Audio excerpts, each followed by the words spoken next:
لمبی اننگز کھیلنے کی وجہ سے اور طویل عرصے سے ایک ہی کام بار بار کرنے کی وجہ سے ظاہر ہے شہباز شریف سب کی نظروں میں آ گئے ہیں، اور کوئی انہیں شو باز کہتا ہے اور کوئی ڈرامے باز کہتا ہے، لیکن سچ یہی ہے کہ پاکستان تو شو بازوں اور ڈرامے بازوں سے بھرا پڑا ہے۔ خالی شہباز شریف بیچارے کو ہی کیا کہنا، اب اپنے گورنر سندھ کو ہی دیکھ لیں، راشن بانٹنے تک کے لیے انہیں ویڈیوز اور تصویریں بنوانے کی اور تقاریب منعقد کرنے کی اور تقریریں کرنے کی ضرورت ہوتی ہے۔ اگر آپ کے پاس پیسہ ہے، اللہ تعالیٰ نے آپ کو دیا ہے، آپ اپنی جیب سے بانٹ رہے ہیں یا آپ سرکاری وسائل سے بانٹ رہے ہیں، آپ جس طرح بھی کر رہے ہیں، اگر آپ اچھا کام کر ہی رہے ہیں تو خاموشی سے کر لیں، لیکن نہیں، آپ کو نظروں میں آنے کا، شو بازی کرنے کا موقع چاہیے۔ آپ شو بازی کرنا بالکل نہیں بھولتے، آپ سب کو بتانا بالکل نہیں بھولتے کہ میں وہ عظیم انسان ہوں جو عوام پر احسان کر رہا ہوں، ان میں راشن بانٹ کر، اور آپ کو یہ بالکل سمجھ نہیں آتی کہ لوگوں کی عزت نفس مجروح ہوتی ہوگی، ان کو کیسا لگتا ہوگا۔ لیکن خیر، آپ یہیں تک رکتے نہیں ہیں، آپ اس سے بھی آگے جاتے ہیں۔ آپ چیف جسٹس پاکستان کو خط لکھ رہے ہیں،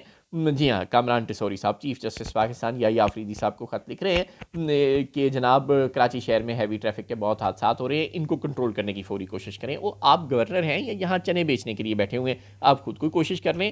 ٹھیک ہے، آپ کے پاس ایگزیکٹو پاور نہیں ہے، لیکن کوئی اخلاقی اتھارٹی تو آپ کی ہے، آپ سندھ کے گورنر ہیں، آپ آئی جی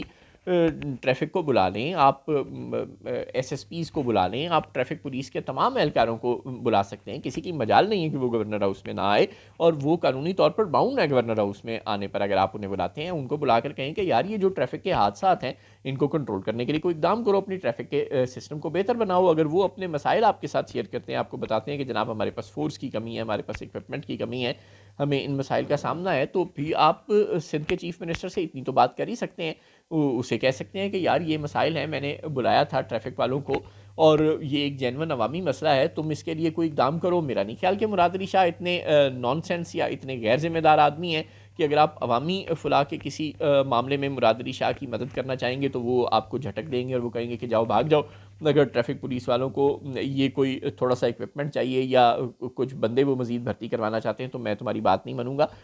وہ خود بھی بلا کر ٹریفک پولیس والوں سے پوچھ سکتے ہیں، آپ ان کو موٹیویٹ کر سکتے ہیں کہ یار مراد علی شاہ ٹریفک کے حادثات بہت ہو رہے ہیں، تم مہربانی کرو ٹریفک پولیس والوں سے کوئی انگیج کرو اور اس مسائل کو حل کرنے کی کوشش کرو۔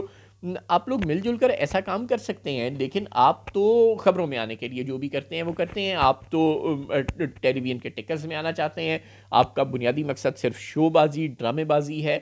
شہباز شریف خام خواہی بدنام ہے، آپ شاید شہباز شریف سے 10 ہاتھ آگے ہوتے اگر آپ کو بھی شہباز شریف جتنے مواقع ملے ہوتے۔ آپ کا مقصد صرف اور صرف دنیا کو یہ بتانا ہے کہ آپ گورنر ہیں، اور لک بزی اور ڈو نتھنگ کے سوا شاید آپ کی زندگی کا کوئی مقصد ہی نہیں ہے۔ اگر عوامی فلاح آپ کا کوئی مقصد ہوتا، اگر عوام کے مسائل کو حل کرنے میں آپ سنسیئر ہوتے تو آپ چیف جسٹس کو خط نہ لکھ رہے ہوتے، بلکہ سڑکوں پر جا کر، ناکوں پر کھڑے ہو کر مسائل کو، شہریوں کے اور ٹریفک پولیس کے مسائل کو خود آبزرو کر رہے ہوتے، اور مراد علی شاہ کے ساتھ مل کر بیٹھ رہے ہوتے، ٹریفک پولیس کے اہلکاروں کے ساتھ مل کر بیٹھ رہے ہوتے اور ان مسائل کو فکس کرنے کی کوشش کر رہے ہوتے۔